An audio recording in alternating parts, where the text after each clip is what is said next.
जय माता दी बंधुओं, आपके अपने माँ का कात्यायनी संस्कार चैनल में आप सभी का हार्दिक हार्दिक अभिनंदन है। सर्वप्रथम माता पिता गुरुदेव के चरणों में मेरा बारंबार प्रणाम है। अतएव आप सभी माताओं, बहनों, भाइयों, बंधुओं, आप सभी को सादर जय श्री कृष्णा। बंधुओं, आज आप सभी के समक्ष शिव महापुराण के रुद्र संहिता से 10वां अध्याय लेकर के उपस्थित हुई हूँ। 10वें अध्याय में श्री हरि को सृष्टि की रक्षा का भार एवं भोग मोक्ष दान का अधिकार देना भगवान शिव का अंतर ध्यान होना बताया गया है। सावधान। परमेश्वर शिव बोले, उत्तम व्रत का पालन करने वाले विष्णु, हरे अब तुम मेरी दूसरी आज्ञा सुनो। उसका पालन करने से तुम सदा समस्त लोकों में माननी और पूजनी बने रहोगे। ब्रह्मा जी के द्वारा रचे गए लोक में जब कोई दुख या संकट उत्पन्न हो, तब तुम उन संपूर्ण दुखों का नाश करने के लिए सदा तत्पर रहना। तुम्हारे संपूर्ण दुष्ह कार्यों में मैं तुम्हारी सहायता करूँगा। जो तुम्हारे दुर्जय और अत्यंत उत्कट शत्रु होंगे, उन सबको मैं मार गिराऊंगा। हरे, तुम नाना प्रकार के अवतार धारण करके लोक में अपनी उत्तम कीर्ति का विस्तार करो और सबके उद्धार के लिए तत्पर रहो। तुम रुद्र के ध्येय हो और रुद्र तुम्हारे ध्येय हैं।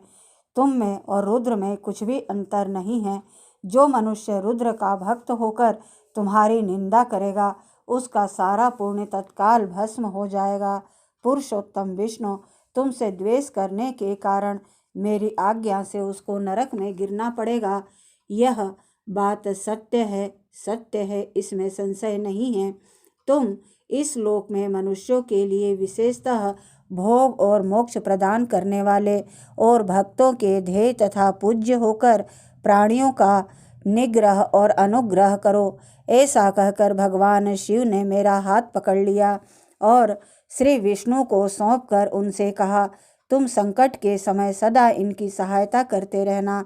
सबके अध्यक्ष होकर सभी को भोग और मोक्ष प्रदान करना तथा सर्वदा समस्त कामनाओं का साधक एवं सर्वश्रेष्ठ बने रहना। जो तुम्हारी शरण में आ गया, वह निश्चय ही मेरी शरण में आ गया।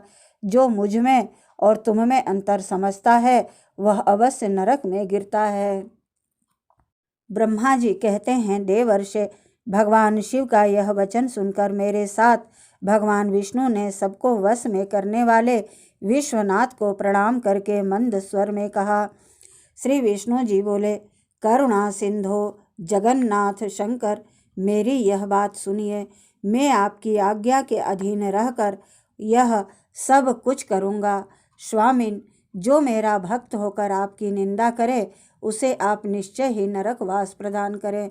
नाथ, जो आपका भक्त है वह मुझे अत्यंत प्रिय है। जो ऐसा जानता है, उसके लिए मोक्ष दुर्लभ नहीं है। श्री हरि का यह कथन सुनकर दुखहारी हर ने उनकी बात का अनुमोदन किया और नाना प्रकार के धर्मों का उपदेश देकर हम दोनों के हित की इच्छा से हमें अनेक प्रकार के वर दिए। इसके बाद भक्तवत्सल भगवान शंभु कृपापूर्वक हमारी ओर देखकर हम दोनों के देखते देखते सहसा वहीं अंतर ध्यान हो गए। तभी से इस लोक में लिंग पूजा विधान चालू हुआ है। लिंग में प्रतिष्ठित भगवान शिव भोग और मोक्ष देने वाले हैं। शिव लिंग की जो वेदी या अर्घा है, वह महादेवी का स्वरूप है और लिंग साक्षात महेश्वर का लय का अधिष्ठान होने के कारण भगवान शिव को लिंग कहा गया है, क्योंकि उन्हीं में निखिल जगत का लय होता है। महामुने, जो शिवलिंग के समीप कोई कार्य करता है, उसके पूर्ण फल का वर्णन करने की शक्ति मुझ में नहीं है। इस प्रकार श्री शिव महापुराण के रुद्र संहिता से 10वां अध्याय संपूर्ण हुआ। ओम नमः शिवाय।